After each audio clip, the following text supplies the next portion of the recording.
Peace. I'm going to start doing something a little different now.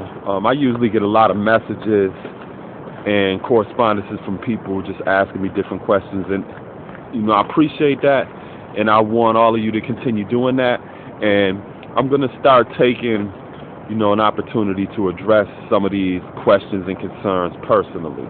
And the first thing I wanted to do, starting today, is address just questions that I get, generally speaking, from men as a whole. And that is, how do you teach a woman? Brothers come to me about, the striving to really educate this female and bring her around, and, how do you bring a earth around? How do you teach women? And I just wanted to address that, just generally speaking, to a lot of you brothers who reach out to me for that. Number one, I think it's important to really consider the approach, because some of y'all brothers are kind of approaching it as if you're her personal savior or something, and she doesn't have a mind of her own, and she doesn't think about what she's doing. And just generally speaking, that is usually not the case. And I say that because in the society that we live in, because it's sexist, it's gender oppressive, it's misogynistic, it's chauvinistic, what ends up happening is you begin to develop gender roles for men versus women. And when you look at the chronology of different European societies, one thing that you see that's consistent through all of them, all the way back to the Greeks, is that women are to be seen and not heard.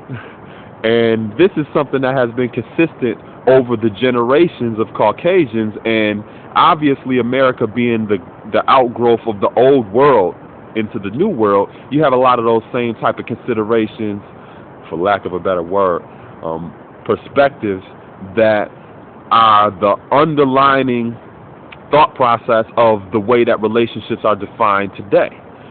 So what ends up happening is, in a sexist society, women are born into a world where instinctively they know that they just can't necessarily be ignorant, because a lot of the type of goals that they're able to achieve, the things that they're able to accomplish, are not just given to them. They have to fight, scratch, and do everything else to even just get a little bit. And a lot of times that's not even equal to what males, generally speaking, are given. Not necessarily original males, but just Caucasian males, just generally across the board. So you have that level of inequality there. So instinctively, a woman is born into a world where they know that they have to be twice as better. That's one of the reasons why you see females are a lot more mature. They're a lot more orientated towards what they want to do with their life, a lot more serious, a lot more dedicated as far as their career path is concerned, because they don't got time to waste. It's the same way with those of us original people who are born into this society, and we recognize the dynamics of racism. We know that we can't just be mediocre. We have to be twice as good. So we have the same type of attitude and approach just towards life, period. So what ends up happening is that becomes the supplemental consciousness to level the playing field. And I mention all of this because a lot of you brothers who are approaching these females like, oh, I need to teach her, I got to bring her around, she don't know this, she don't know that. Quiet as kept, she's probably way more intelligent and mature than you are, just generally speaking. It's kind of like in the movie Hancock, where, Hancock had lost contact with his mate for centuries and everything, and then he eventually got in contact with her, and she's just living a normal life. And the dude that she's living with, who was the husband, who appeared to be the caretaker, who was shorter than her, had no clue about the powers that she actually possessed. But she just basically settled into that role in order to get what she could get and just have a state of normalcy within that kind of society. A lot of women that you're talking about are taking the same exact role. I mean, now you're having a paradigm shift where a lot of females is not playing that. but for a very long time, you've had women who dealt with the hiding of their power, because in societies they were expected to only be seen and not heard. And also, when you go and study some of the chronology of those European societies where romance novels became popular, other literature like drama, or even, literature that dealt with mysteries and things like that, women were very into that type of literature because in society they weren't allowed to express themselves. They were limited in their roles. So in order to escape that role that they were rope and bound into, they delved into literature. You know, you look at some of the old classics like Sense and Sensibility and Pride and Prejudice and things like that. You begin to see that women use this literature as a platform to really explore worlds that they didn't have access to. And I mention all of this because this is the template or the infrastructure psychologically of the society that we live in here in America and in all of these other countries who have adopted Americanized ways. And a lot of you brothers are approaching it with that same exact mentality. You just put a black face on it. You know, so I say all of this to say the approach needs to change. You know, it's not that you need to be this woman's personal savior and you want to bring her around and this, that, and the third. It's really about you recognizing the fact that she is all-powerful already.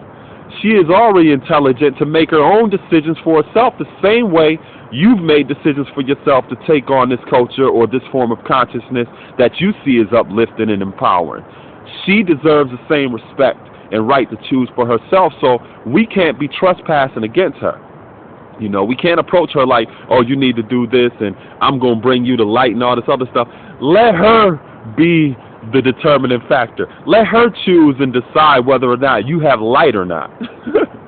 Because she's going to do that anyway. Little do you know it. And the best thing for you to do is to respect the fact that she has a choice. You know, everybody has a choice, and we can't trespass against people regardless of who they are. And like I said, there's nothing wrong with wanting the best for people, you know, and wanting to see them do better and to be empowered and to be inspired and educated. That's very noble. But that means nothing if they don't want it for themselves. You know, we teach that self is savior, and that only thing that we can do is make knowledge born. That is our responsibility. We let it be known, you know, that these are options, these things are resources or things are available to them if they want to take advantage of it. And that's all that we can do. We can't make a person do anything, because even if you came into a person's life, because that's essentially what you're doing, you're coming into their life, and you share some things with them, they became empowered, you know, they changed their life around, not because they chose it for themselves, but because you kind of bullied them into doing it. You know, even if they elevate to a certain condition in their life and they're a lot better off than where they were at in the first place, they may still turn around and resent you because they never chose it for themselves. You know, so, you know, I learned a lot of this, not just simply because, you know, I got 120 and I learned supreme mathematics, supreme alphabet and things like that. I was orientated this way growing up because my old earth was a clinical psychologist. She had a minor in sociology. So I grew up in a household where I recognized the power and the ability of a woman. I mean, I think I was in my early 20s before I realized that she didn't have a remote control that she used to control people with. But I just say all of that to say it was kind of like watching a Lamborghini with nitro in it. That's how swift she was in her thought process. So I was never under the impression of the lack of power or inability of a female. I've always known that. So that's something that I just want to pass on and encourage a lot of you brothers to start doing. Start doing some more research on the gender roles and functions of women within societies from day one all the way up until today, you know, and study the type of Eurocentric perspective that was implemented in these societies and what has been the results of that. You know, I mean, going all the way back to the Greeks, all the way up to today in America, look at the gender politics and the roles that women and men have towards one another, and has it been progressive and successful, or has it been not progressive and destructive? And like I said, a lot of us are approaching it wrong, you know, so I will that this was something that will help a lot of you brothers really start thinking in a different way in regards to just approaching not just women, period, but teaching and striving to educate anybody. You know, it's not our responsibility to make anybody do anything, just like it wasn't anybody's responsibility to make you do anything. And if a person wants it for themselves, they'll choose it. You know, you just be the piece of the magnetic and just demonstrate the value and the positivity and the importance in the type of way of life that you're living. If a person sees value in it, then they'll naturally gravitate towards it and be like, you know what? That's something that I could see that can help me grow and help others grow around me. They have to choose that for themselves. So with that said, peace and enjoy your day.